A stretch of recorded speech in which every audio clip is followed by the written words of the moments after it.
barnaamijka kobciye waa barnaamij tixano ah kana kooban 30 qaybood kuwaasi oo taabanaya nolosha qof kasta oo naga mid ah. Kobciye waa daqiiqado kooban oo kobcinaya naftaade ha u dayman la'aan. Waa diyaarintii iyo soo jeedintii al-ustaad coach Maxamed ibn Umar. بسم الله والحمد لله والصلاة والسلام على رسول الله. السلام عليكم ورحمة الله وبركاته. كسو دوادا برنامج كيني كبعية يا 10 عنوان كيسو يهي مارينتا حرير هذا سيدا كلونكو uga من بيها شنبروهنا uduli karin baalaan ayaa qofkuna uga min xiriirka dadka kale.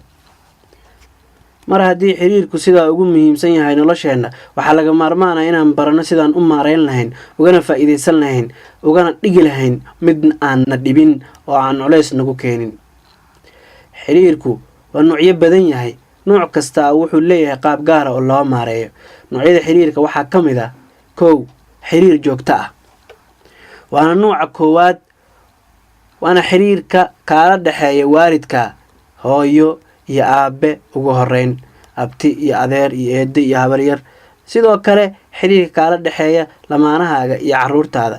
xiriirka noocan ah oo lagu magacaabo xiriir joogto ah waxa uu u baahan yahay ixtiraam, jacayl, danayn. saddexdaas wax ayuu u baahan yahay.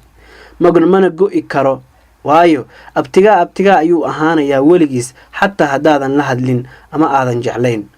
xaaskaaga hadaad kala tagtaan xataa xiriir ayaa jiraya. oo waa sidee? waayo waa hooyada ilmahaaga. hadaysan wax ii dhalinna waa xiriir ayaa jira weli. oo waa sidee? hooyadeed ayaad maxram u tahay. xiriirkan asaga ayaa ka horeeya kana muhiimsan xiriirka noocan ah ee joogtada ah. asaga ayaa ka horeeya kana muhiimsan xiriirada kale oo dhan. dadka badanaa waxay sameeyaan inay isdaba mariyaan oo ay asxaabtooda iyo dadka ay siqaanaan aad uga warqabaan halka hooyadii ama xaaskiisa ama ilmihiisa aan war u hayn waqtina la qaadan.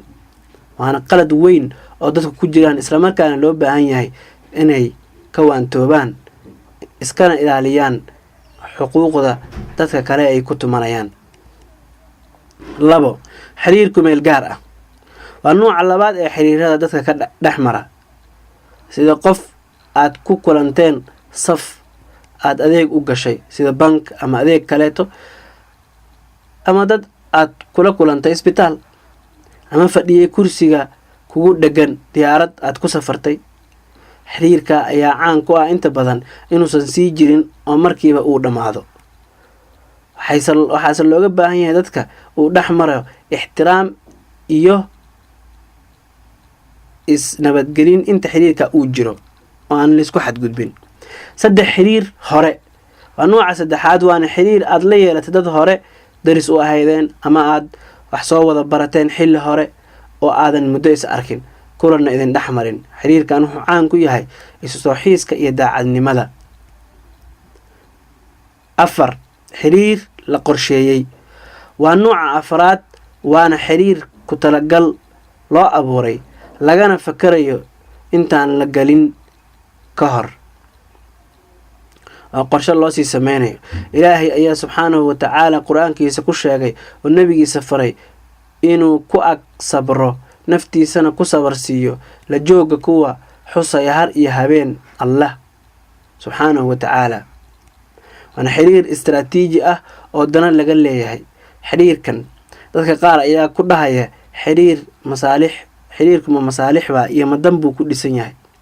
ayaan leenahay ogow hadaadan wax ka faa'iideynin xiriirka ama adiga aan laga faa'iideynin wax uu yahay mid macno aan lahayn. maslaxaduna kaliya maahan mid maada ah ama wax la taaban karo. waxay noqon kartaa mid aan maada ahayn oo labada qof ka dhaxaysa sida wax isu sheega iswaalinta iyo in murugta markii ruuxa la soo gudboonaata la iska khafiifiyo oo ruuxa kale xiriirka kala dhaxeeya uu ka faa'iidi karo markay uu liidato inta. xiriir nidaamsan waa kan shanaad waana xiriir kala dhaxeeya dadka uu kulmiyay waqti iyo meel. waxaana ka wadnaa dadka meel ka wada shaqeeya ee isku xilli shaqeeya. xiriirka ka dhaxeeya ayaa ah mid nidaamsan oo jiraya uun inta meesha la wada joogo oo waqtigii shaqada lagu jiro.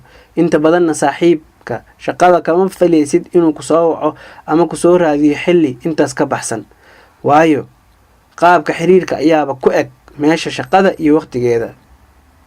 sidaa darteed haddii fasax sanadka la galo ama midka isbuuca, qof walbaa dantiisii ehelkiisa ayuu ku mashquulaa, mana lahan qof kan kale ku eedeynaya ima soo raadin weegii dhammaadkiisii ama isbuucii dhammaadkiisi, waayo xiriirkaas ayaa caan ku ah inta badan inuu ku egyahay goobta shaqada iyo waqtigeeda.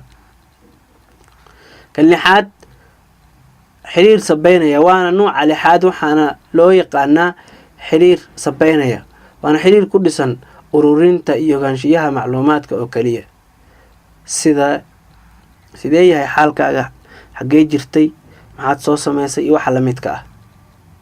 wuxuu xiriirkan caan ku yahay inuusan gun dheerayn, dadkuna aanay aada isku ahayn, kor uuna iskaga warqabaan, malanahan culays badan iyo mas-uuliyad toona. maantana waxaad ba moodaa xiriirka dadka ka dhexeeya inuu kaas u batay, laakiin waa in la ogaadaa keebaa ku habboon inuu noqdo xiriir aan lahayn gun dheer inta aan laga dhigin qaabkaas, sababtoo ah markasta iyo dadkoo dhan munaasab uma wada ahan xiriirka noocan ah. 7, xiriir gun dheer, waana nuuca 7aad, waana xiriir ku dhisan wadaagidda dareemaha iyo danaynta.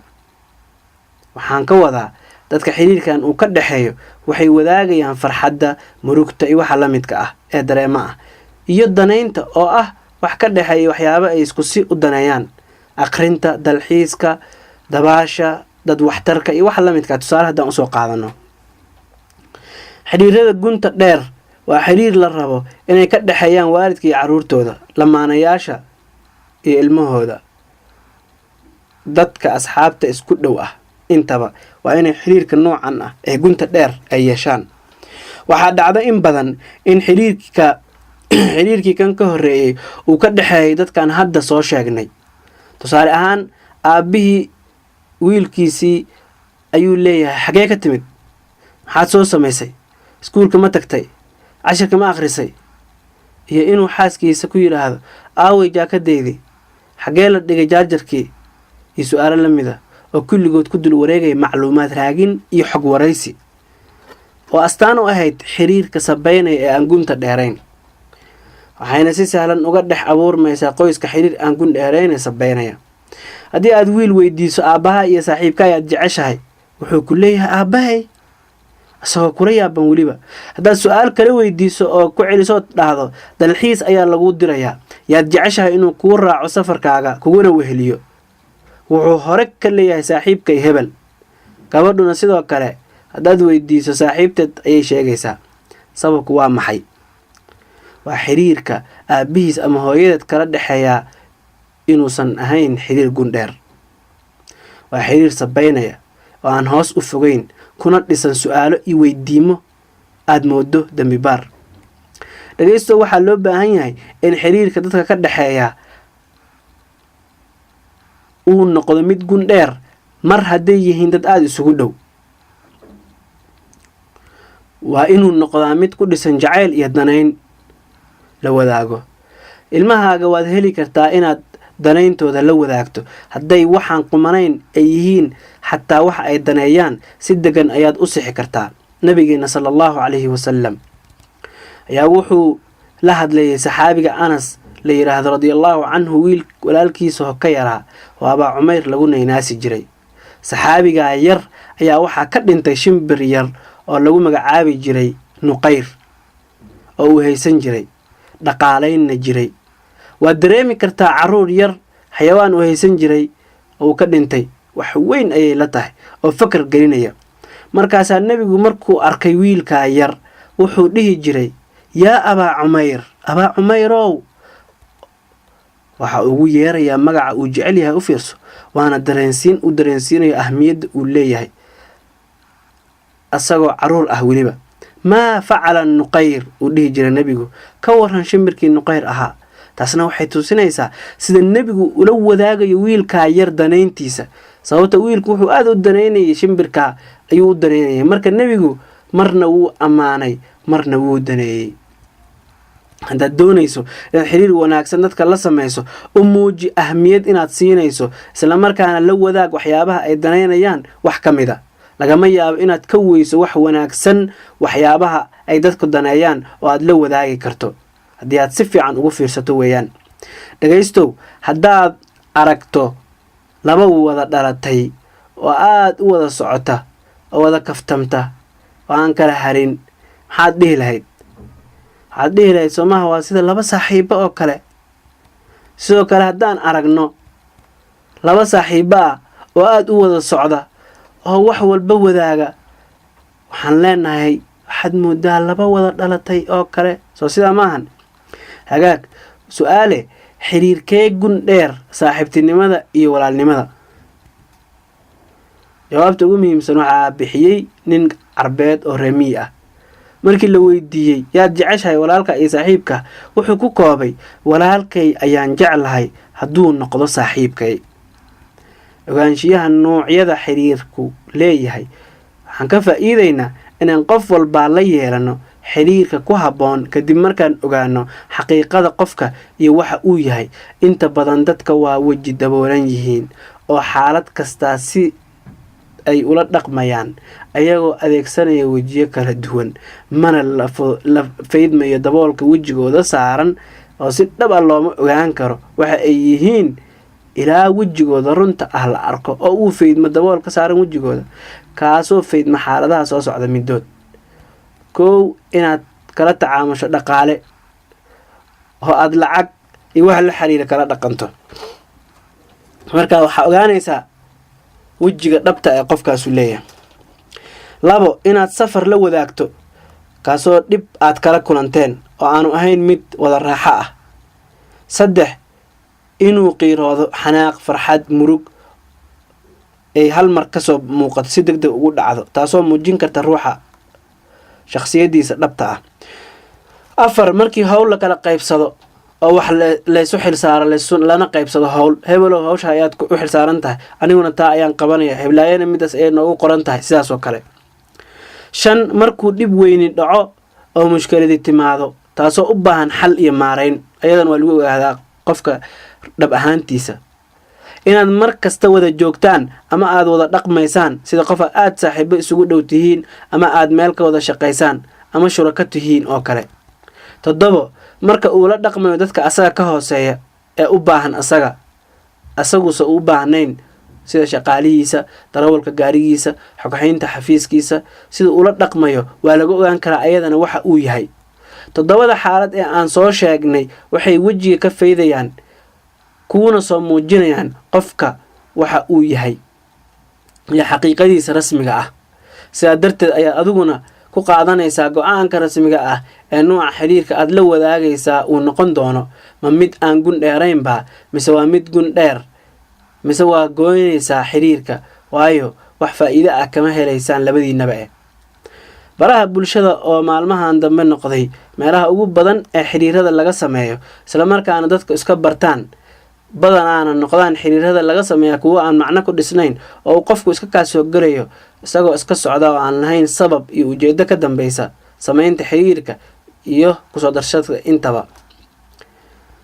intaadan samayn xiriir bal isweydii su-aalahan: ma isku waxyaabo ayaan danaynaa ruuxan aan ku darsanayo, isku takhasus ayaan nahay tusaale ahaan oo waan kala faa'iidaysanaynaa, mise waan ka faa'iidaysanayaa, mise waan u faa'iideynayaa. dad badan oo aan weydiiyey hadda ka hor su-aasha maxaad ka faa'iidaysaan qof kale inaad ku darsataan ama barashadiisa, waa ka bixin waayeen jawaab. qaar badan oo ka midana waa xanaaqeen. dadku qofka ay ku darsanayaan brofaylkiisa xataa ma eegaan, mana akhriyaan.